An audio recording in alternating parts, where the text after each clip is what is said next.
सभी का स्वागत है। आज का टॉपिक है सीखने के अनुकूल वातावरण बनाना। अनुकूल अधिगम का वातावरण। इसमें है विभिन्न प्रकार के वातावरणों का अधिगम अधिगम पर विभिन्न अधिगम का विभिन्न प्रकार का प्रभाव पड़ता है। कुछ वातावरण अधिगम के लिए कई लाभ प्रदान करते, दूसरों के कुछ दोष हो सकते हैं जो अधिगम पर प्रतिकूल प्रभाव डालते हैं।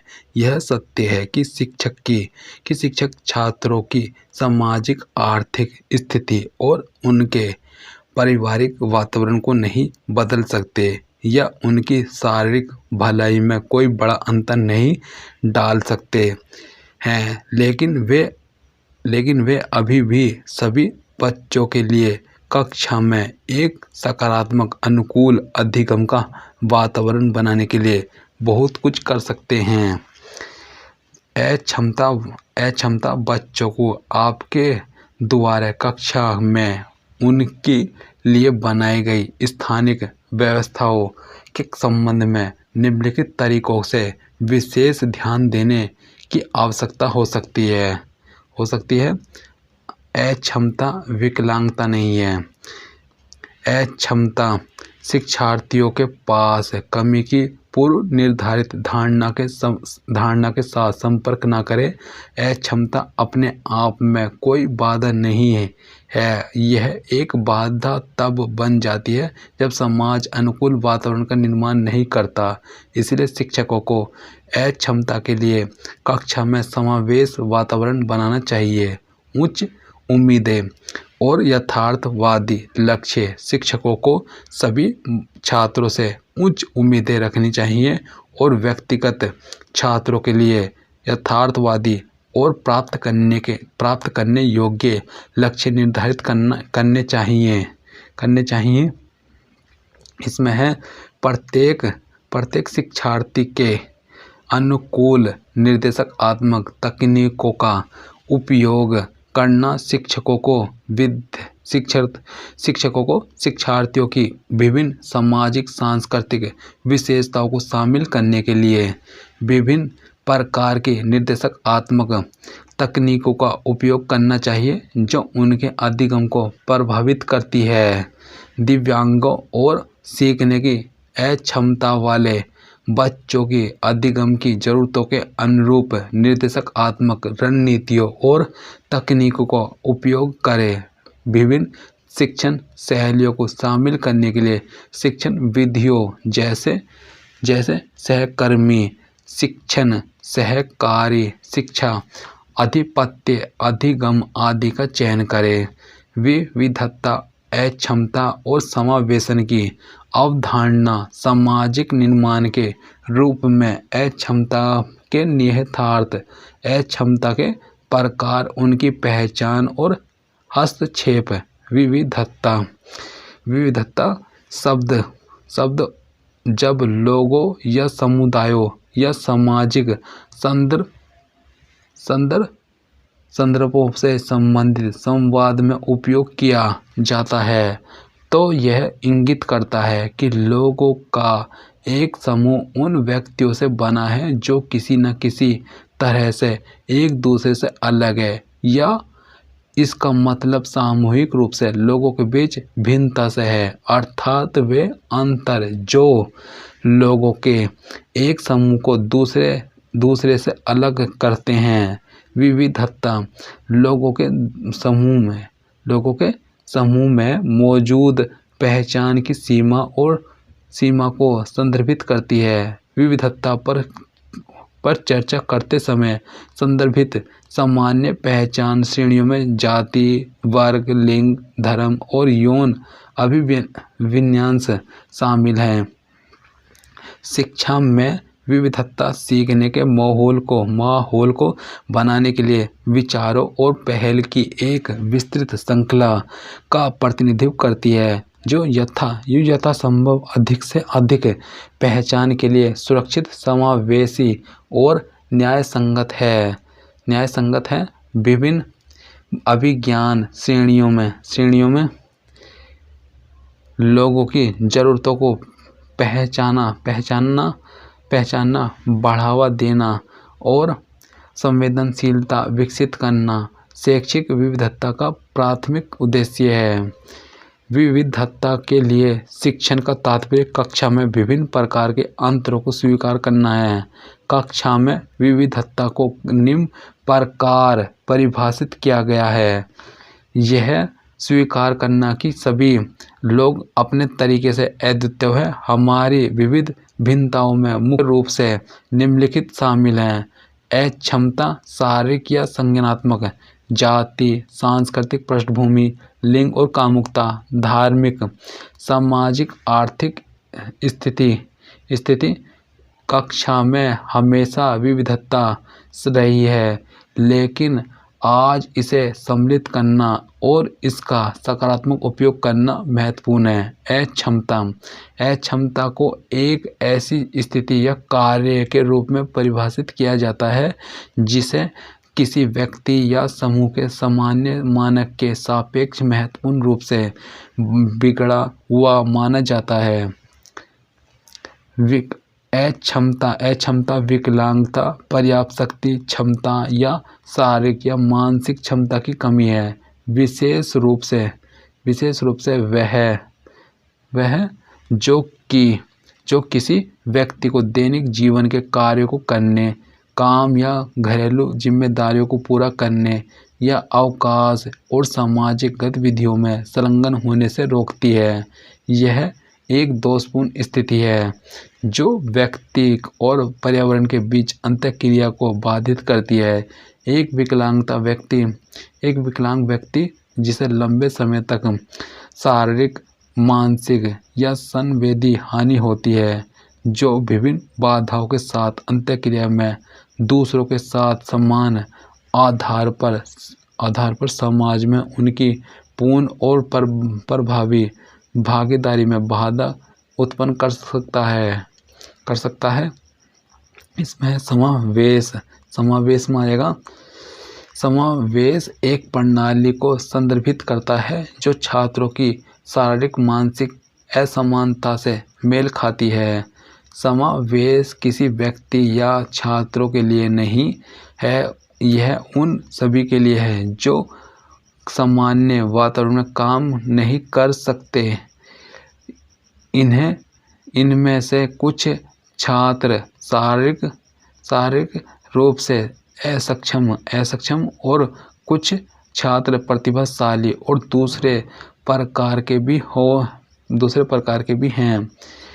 इस प्रकार यह स्पष्ट है कि समावेश किसी भी श्रेणी के छात्रों के लिए नहीं है, बल्कि उन सभी छात्रों के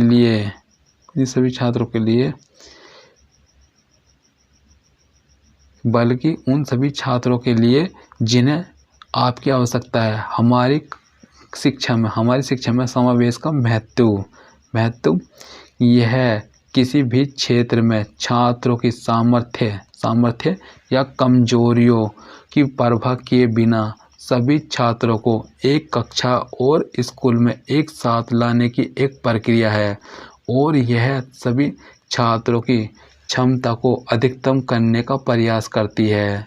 यह एक ऐसी प्रक्रिया है जिसमें किसी भी पहलू के संबंध में एक समूह में विविधता की सराहना की जाती है, और जिसमें हर किसी को उसकी योग्यता के लिए पहचानना और सम्मिलित किया जाता है। यह सुनिश्चित करने का एक प्रयास है कि विविध शिक्षार्थियों, विकलांग, विभिन्न भाषाओं और संस्कृतियों, विभिन्न घरों और पारिवारिक जीवन, विभिन्न रुचियों और सीखने के तरीकों को व्यक्तिगत अधिगम की ज़रूरतों के अनुकूल शिक्षण अधिगम रणनीतियों का उपयोग करके पढ़ाया जाता है। इसलिए इसका सार समावेश विविधता को अपनाने में निहित है। यह एक ऐसी प्रक्रिया है जो प्रत्येक व्यक्ति को स्वीकृत, मूल्यवान और सुरक्षित महसूस करने की अनुमति देती है। एक समावेशी समुदाय अपने सदस्यों की बदली ज़रूरतों को पूरा करने के लिए सचेत रूप से विकसित होता है। विकसित होता है। मान्यता और समर्थन के माध्यम से एक समावेशी समुदाय नागरिकता के लक्ष्यों के लिए सार्थक भागीदारी और समान पहुंच प्रदान करता है। इसमें है यह समुदाय के प्रत्येक सदस्य की भलाई को बढ़ाने का एक साधन है। लर्निंग डिसेबिलिटी शब्द सबसे पहले सैमुअल किर्क द्वारा दिया गया था। ये इनकी तस्वीर है। अधिगम की अक्षमता का निदान विशेष रूप से तथा तब किया अधिगम की अक्षमता का निदान विशेष रूप से तब किया जाता है जब बच्चे स्कूल में जाना स्कूल करते हैं और स्कूल में अन्य बच्चों के शैक्षणिक गतिविधियों में संलग्न होते हैं। शैक्षणिक कौशल के अर्जन में बुनियादी मनोवैज्ञानिक प्रक्रियाओं में से एक या अधिक, जैसे कि ध्यान, धारणा, स्मृति, तार्किक सोच और इसी तरह अन्य शामिल हैं।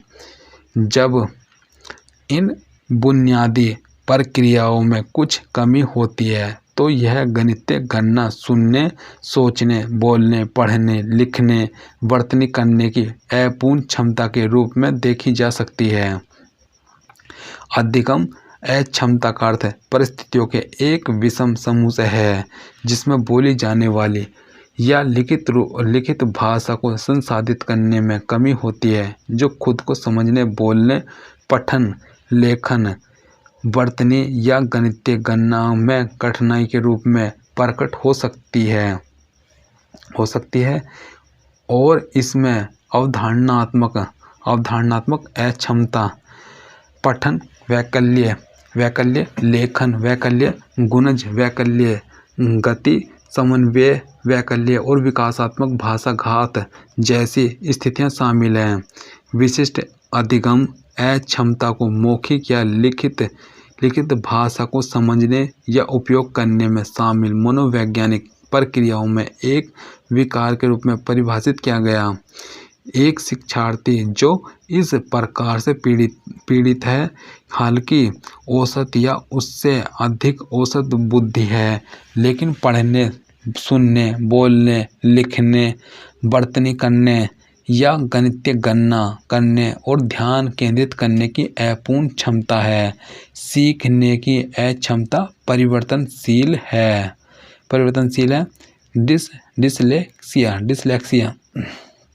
डिसलेक्सिया में आएगा। डिसलेक्सिया पठन विकार से जुड़ा है क्योंकि यह पढ़ने, लिखने और वर्तनी में एक कठिनाई को संदर्भित करता है।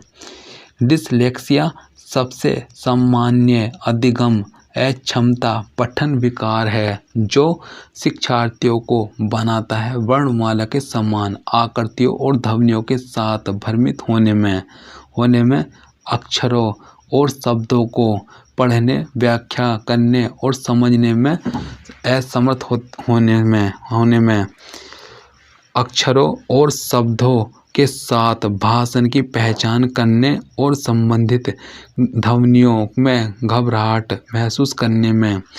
डिस्ग्राफिया लेखन वैकल्य। डिस्ग्राफिया एक लेखन अक्षमता है। ऐसे कई लक्षण हैं जो यह संकेत देंगे कि शिक्षार्थी को डिस्ग्राफिया हो सकता है। उदाहरण के लिए, डिस्ग्राफिया वाला एक शिक्षार्थी हो सकता है यह सही वर्तनी लिखने में कठिनाई होती है। बड़े अपर केस और छोटे लोअर केस अक्षरों को मिश्रित कर देना, अक्षरों को बनाने में परेशानी होती है। असंगत रूप और आकार लाइनों पर लिखने में परेशानी होती है। विचारों को व्यवस्थित करने में कठिनाई होती है।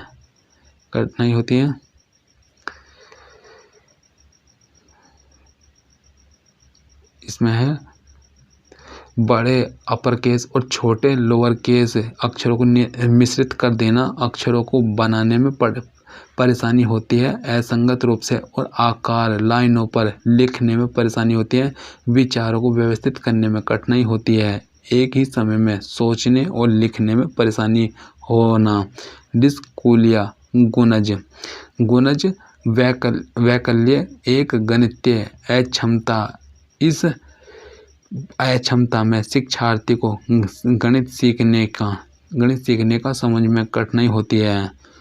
ऐसे कई संकेत हैं जो इंगित करते हैं कि शिक्षार्थी को गुणज वैकल्य हो सकता है। उदाहरण के लिए गुणज वैकल्य वाला शिक्षार्थी को हो सकता है उन्हें गणना करने में परेशानी होती है। वस्तुओं को क्रम या अनुक्रम में व्यवस्थित करने में परेशानी होती है। भिन्नों को समझने में कठिनाइयाँ को प्रदर्शित करते हैं। इसमें है उन्हें यह समझ में नहीं आता कि गणितीय संक्रिया में चरणों का उपयोग कैसे किया जाता है। उन्हें मात्रा स्थानीय ज्ञान और गुणा भाग उन्हें यह समझ में नहीं आता कि गणितीय संक्रिया में चरणों का उपयोग कैसे किया जाता है। उन्हें मात्रा स्थानीय मान और धनात्मक और ऋणात्मक मानों की अवधारणाओं को समझने में कठिनाई होती है। उन्हें महीनों सप्ताहों दिनों आदि की अवधारणाओं को समझने में कठिनाई होती है। उन्हें जोड़ने घटाने गुणा करने या भाग देने में परेशानी होती है। गत्यात्मक वैकल्य यह एक गत्यात्मक कौशल विकार है जो कम वजन और समय से पहले जन्म के कारण होती है। यह एक गत्यात्मक कौशल विकार है जो कम वजन और समय से पहले जन्म के कारण होता है। यह डिस्लेक्सिया के पारिवारिक इतिहास के कारण हो सकता है।